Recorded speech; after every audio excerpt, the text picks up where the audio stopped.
નમસ્તે મિત્રો, જય સિયારામ, જય માતાજી, જય દ્વારકાધીશ. કેમ છો બધા? મજામાં? આશા રાખું છું કે બધા મજામાં હશો. આજે સવારે વહેલા વરસાદે વિરામ આપ્યો હતો, તો અમારા ઘરની પાછળ આવી ગયા ગાયો માટે ઘાસચારો કાપવા માટે, અને બંને ટાઈમનો ઘાસચારો કાપી લઈશું. તેથી સાંજે લેવા ના આવવું પડે વરસાદ હોય તો. એટલા માટે અમે અહીં આવી ગયા હતા ખેતરમાં. બસ એસી જેવી ઠંડી હવા ચાલી રહી છે હાલ. ખબર નહીં ક્યારે ફરી પાછો વરસાદ ચાલુ થઈ જાય, માટે અમે ખૂબ જ ઝડપી ચારો વાઢી લેવા માટે આવી ગયા હતા. અને ત્યાંથી પછી ગામમાં હું ગયો. ગામમાં બધા મહાદેવના મંદિર આગળ ચોગાનમાં બધા બેઠા હતા મિત્રો. તો આ જન્માષ્ટમી પર્વની બધી વાતો કરી, ચર્ચાઓ કરી.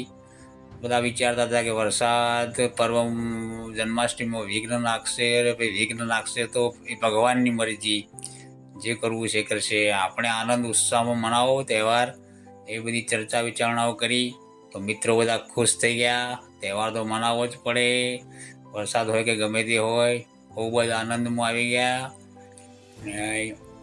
ત્યાંથી પછી નીકળ્યો જૂના ઘરે અમારા. તો ભાઈ અને એના ઘેરથી માતાજીની માનતા કરવા માટે આવેલા હતા. એ માનતા કરી રહ્યા છે, બા પણ ઊભા છે. ત્યાંથી પછી હું નીકળ્યો રામાપીરના કેમ્પે, જે મુડવાડા મેથાન ચાકડી ઉપર છે, રામદેવ બાબાનો કેમ્પ.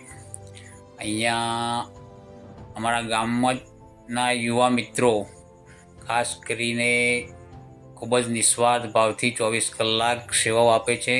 અને ખાસ કરી શ્રાવણ મહિનાનો પવિત્ર મહિનામાં અહીં રામાપીરના પદયાત્રીઓ પગપાળા ચાલતા નીકળે છે. તો તમે પણ મિત્રો કોઈ આ રોડ રસ્તા પરથી નીકળો તો અમને આ સેવાનો લાભ આપજો. અહીંના યુવા મિત્રો 24 કલાક સેવા માટે ખડે પગે રહે છે, અને એ પણ નિસ્વાર્થ ભાવે. તો રામદેવ બાબાના દર્શન કરી લઈએ. તો દર્શન કરી લીધા. ત્યાંથી પછી નીકળવાની તૈયારી કરી બ્રહ્માણી માતાના મંદિર તરફ. તો આવી ગયો બ્રહ્માણી માતાના મંદિરે. તો અહીં માતાજીની આરતી ચાલતી હતી.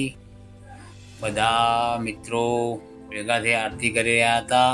વડીલ, યુવા, બહેનો, માતાઓ, અને કાન મહારાજની પણ ઉત્સવ માટે, સ્થાપના માટે માટીના કાન મહારાજ બનાવી રહ્યા હતા. બહેનો બનાવી રહી છે ખૂબ જ ખુશીથી.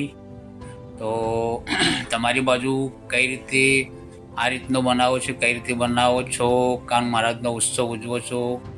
તો મિત્રો કોમેન્ટ કરી જરૂર બતાવશો મને. તો તમને મારો આ વિડીયો સારો લાગ્યો હશે આશા રાખું છું. અને જો ગમ્યો હોય તો લાઈક, શેર ને સબસ્ક્રાઈબ જરૂર કરજો. મળીશું નવા વિડીયોમાં. જય માતાજી, જય સિયારામ.